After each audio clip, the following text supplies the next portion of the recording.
Permettez-moi tout d'abord d'adresser mes sincères condoléances de la grande famille du football camerounais aux victimes et un prompt rétablissement aux blessés. J'espère pour les blessés qui reviendront très rapidement dans les stades. Et la situation d'hier nous a embarrassés. Nous étions tristes de voir que certains de nos compatriotes, par amour de leur équipe nationale, ont payé le prix cher en donnant de leur vie. Dans cette équipe nationale, il y a plusieurs rôles et ceux qui étaient chargés d'annoncer la nouvelle aux joueurs l'ont fait.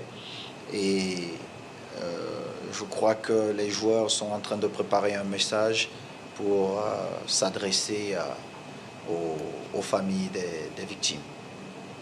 Le président de la Confédération africaine de football, le docteur Patrice Motsepe, a réagi cet après-midi. Il a par exemple déclaré qu'il y a une grille du stade qui devait être ouverte, qui est restée fermée. Et selon lui, c'est ce qui a causé en tout cas ce drame. D'après ce que vous savez, d'après vos premières informations, qu'est-ce qui a pu conduire à cette défaillance dans l'accueil des supporters?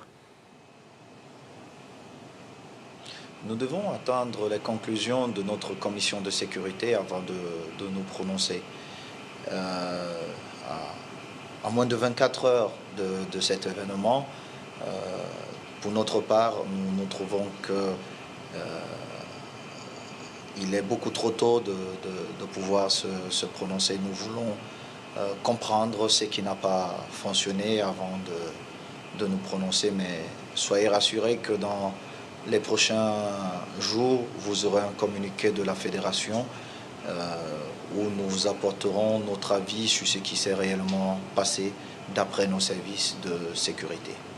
Le président de la Confédération africaine de football qui a aussi rappelé, par exemple, voilà, sa solidarité avec le comité local d'organisation. Avez-vous eu le président de la CAF ce matin avant qu'il ne tienne sa conférence de presse? Et quelle a été la teneur et le ton de vos échanges à ce sujet?